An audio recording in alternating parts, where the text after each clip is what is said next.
Today's lesson in rhetoric starts with the story of a massive success and a colossal failure. Back in 2013, Dodge Ram dropped a fourth quarter advertisement during the Super Bowl that juxtaposed the hardships of rural life with Paul Harvey's 1978 speech, "So God Made a Farmer." The ad was a colossal success, winning a Nielsen Award and generating a lot of feel-good buzz for the brand. And on the 8th day, God looked down on his planned paradise and said, "I need a caretaker." So God made a farmer. The advertisement was an instant classic. 5 years later, Dodge hoped to make lightning strike twice at the Super Bowl. They commissioned a boutique advertiser called High Dive to produce new material following the same formula as the Harvey ad. They went with a speech by Martin Luther King Jr. You don't have to know the theory of relativity to serve. You don't have to know the second theory of thermodynamics in physics to serve. You only need a heart full of grace, soul generated by love. The result is, admittedly, some very powerful stuff. But this time, Americans wanted none of it. Within hours, the internet lit up with comments on the Dodge commercial, calling it tasteless, tone-deaf, and obscene, and a stain on the legacy of Martin Luther King Jr. Before the game was even over, the Martin Luther King Jr. Center disavowed the commercial entirely. Then the tidal wave of comments started. How bad was it? Well, take a look for yourself.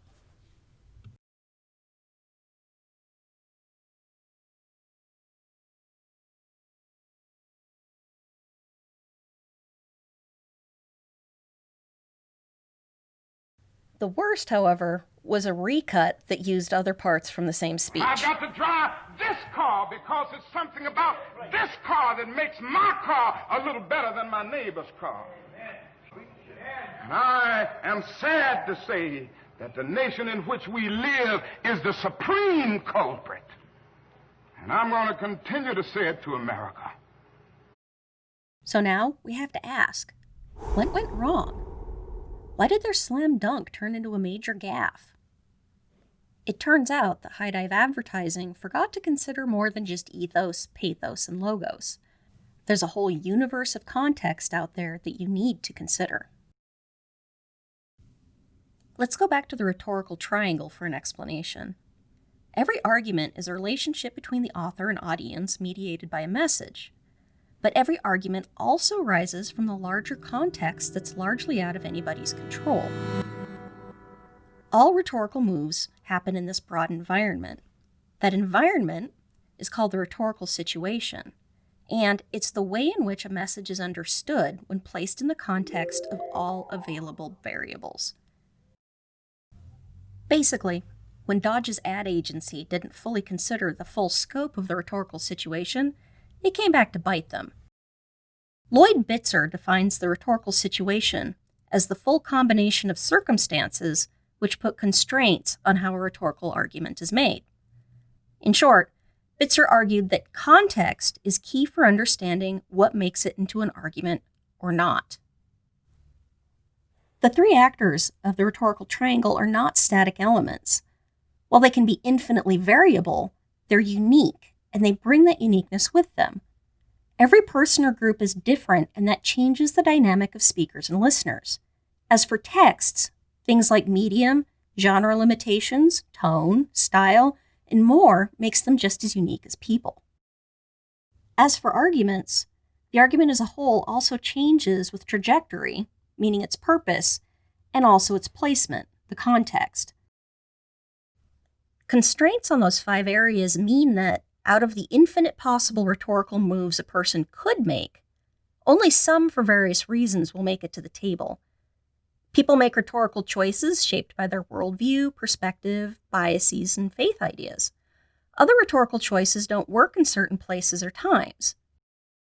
For Martin Luther King Jr., His background as a Georgian growing up under Jim Crow, being a preacher's kid, and being a preacher himself would make some rhetorical choices more attractive or unthinkable. So would his religion, philosophical training, and his likes and his dislikes. Okay, so let's put all this together. In the vast grand universe of rhetorical possibilities, not all of them are going to be useful or even relevant. They're constrained by different parts of the rhetorical triangle or its context. For instance, the author's lived experience is going to limit them down to a finite list of possible responses, kind of like this.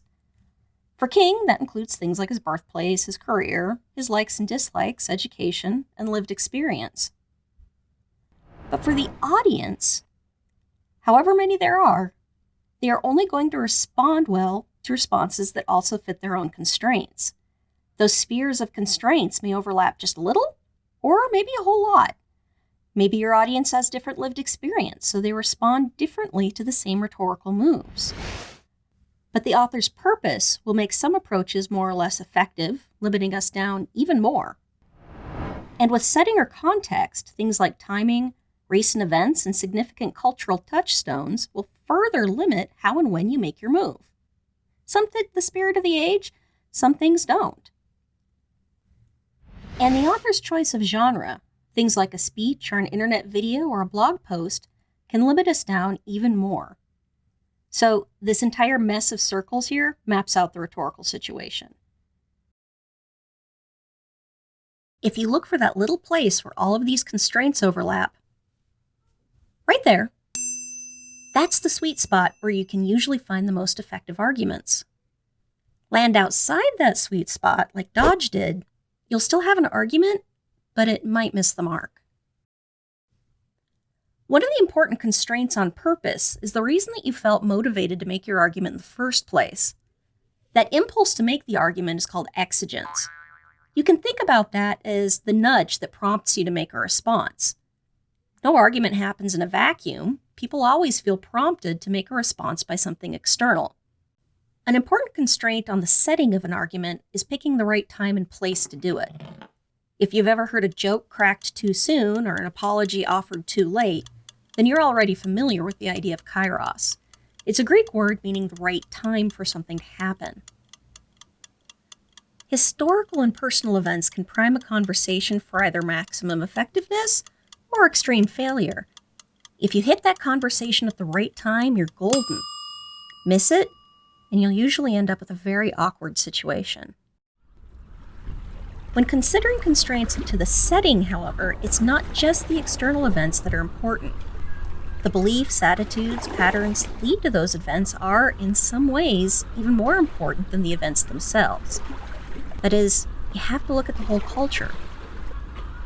Scholars call this idea the Iceberg theory of culture, which is a term coined by anthropologist Edward T. Hall back in 1976. Here's how it works. Every culture has internal and external parts of a culture. What you can see on the surface, actual historical events, actions, and outward behaviors, that's external culture. Most of the time, we see and react consciously to the visible elements of culture without realizing everything below the surface. That's deep culture. This is why you can't judge a situation based on what you see. Underneath the outward signs of what happens, or what we do, or how we react, we have behaviors and beliefs that drive them. But even a person's beliefs will be derived from traditions, norms, and cultural processes, which are in turn fed by deep-set values, faith, or mental modes that inform every action. In general, the surface of an iceberg is where you can make some nice cosmetic changes, but it's the bottom of the iceberg where you can actually make a difference. Okay, so here's the deal. How can the rhetorical situation help us understand how that Dodge spot went so incredibly wrong? Basically, it comes down to that they had an A+ for effort, but then failed all over the board when it came to the rhetorical situation. They didn't consider the kinds of constraints that being a car company would put on how their audience would react to the message. They didn't make it clear if they were honoring King or just using his message to sell trucks. But High Dive's main failure was in their ignorance about genre and setting. First, Dodge forgot that Americans tend to distrust the motives of car retailers after years of horrible stereotypes and conditioning. Their audience was fine linking Paul Harvey and farmers with pickup trucks because there was already a natural affinity there. Trucks in the civil rights movement? Nah, not so much. They also failed to anticipate the degree to which the audience holds Martin Luther King Jr. as sacred, and the degree to which they feel that car commercials are the exact opposite of that. This is all bad, but their biggest failure might have been their absolute lack of awareness of what happened between their first ad in 2013 and the JFK spot. The short answer is Colin Kaepernick happened. The longer version is this. 1 year after Dodge's farmer spot, police in Ferguson, Missouri shot and killed 18-year-old Michael Brown, leading to nationwide protests. Similar shootings of unarmed black men touched off a fierce national debate about police brutality. In 2016, 2 years before the MLK spot aired, Kaepernick decided to draw attention to the crisis by taking a knee during the national anthem before NFL games. As controversy over the protests mounted, the practice also spread. Other NFL players joined in at first, but then it moved to the NBA, women's professional soccer, NCAA colleges, and even high schools. Others felt that protesting during the national anthem was inappropriate and called for those players to be punished. These people included the highest branches of government. The president famously turned to Twitter, while the vice president, Mike Pence, walked out of a Colts 49ers game after players took a knee in 2017. Using a civil rights icon in a commercial is a risky venture at the best of times, but Dodge's ad agency was too focused on the fact that the Super Bowl was happening on the 50th anniversary of King's speech to realize that there were other timing elements that maybe they should consider. It turns out that Dodge had their eye on the wrong kairos. Dodge blundered into a very angry debate about when it was or was not appropriate to talk about racism and civil rights in the sports arena. Over those 4 years, the NFL became a highly politicized space. The climate regarding sports and protest had become really tense, and using civil rights to sell cars in the exact same venue and at the exact same time the NFL discouraged black players from protesting went over very, very badly. So is using Martin Luther King Jr. in a Super Bowl commercial during Black History Month a universally bad idea? Not in the least. Not if they had reconsidered their purpose and genre. As this tweet shows, a 2-second change to the commercial would have made all the difference. What this commercial would have looked like if they had actually taken that advice, cut out that 2 seconds of car footage and changed the ending sequence to look something like this. It wouldn't have been perfect, but it would have been a much better reflection of the rhetorical situation by clarifying the purpose, sticking to an appropriate genre for King's words, and making a nod towards the players who were protesting on the sidelines, all while taking advantage of the historical moment to build their ethos as a company dedicated to American values. And that's the difference between knowing your rhetorical situation and not.